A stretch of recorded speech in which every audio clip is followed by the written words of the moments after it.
అసెంబ్లీలో పెడతామంటున్నారు. అసెంబ్లీలో 650 పేజీల రిపోర్టు పెట్టండి, చీల్చి చెండాడతాం, నిజాలు ప్రజల ముందు పెడతాం, వాస్తవాలను నిగ్గుదిల్చే విధంగా అన్ని విషయాలను కూడా శాసనసభ వేదికగా ఈ ప్రభుత్వాన్ని నిలదీస్తాం.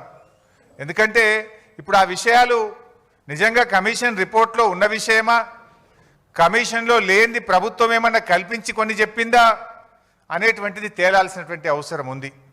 ఎట్లా ఉందంటే నచ్చిన పేరాలు లీకులు, నచ్చని నాయకులు బాధ్యులు అన్నట్టు ఉంది.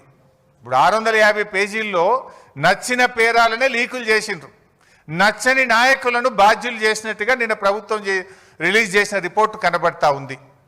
ఎందుకంటే ఆ రిపోర్ట్ ఒకవేళ అదే నిజమైతే అది ఎట్లుందంటే కేంద్ర ప్రభుత్వాన్ని తప్పుపట్టినట్టుంది. కాళేశ్వరంకి అనుమతులు ఎవరిచ్చిండ్రు?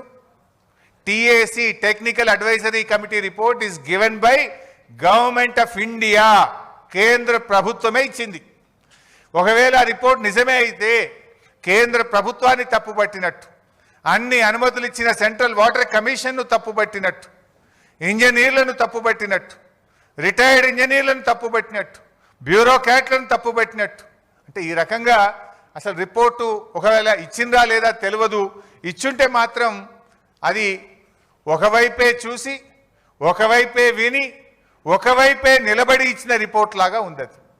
అది వాస్తవం ఏందనేది 650 పేజీల రిపోర్ట్ బయటకు వస్తే కానీ తెలియదు. కానీ ఇప్పుడు ప్రభుత్వం బయట పెట్టిన దాన్ని బట్టి చూస్తే, ఆ రిపోర్టు చూస్తే అది నిజమైతే కమిషన్ ఒకవైపే చూసి ఒకవైపే విని ఒకవైపే నిలబడి ఇచ్చిన రిపోర్ట్ లాగా కనబడతా ఉంది. ఎందుకంటే ఆ రిపోర్ట్ పూర్తిగా ట్రాష్, బేస్లెస్ ఎలిగేషన్స్. ఒక ముఖ్యమంత్రి గారు ఒక ప్రాజెక్టును రివ్యూ చేయడం ఆయన బాధ్యత, అది రాజకీయ జోక్యం ఎట్లయితుంది?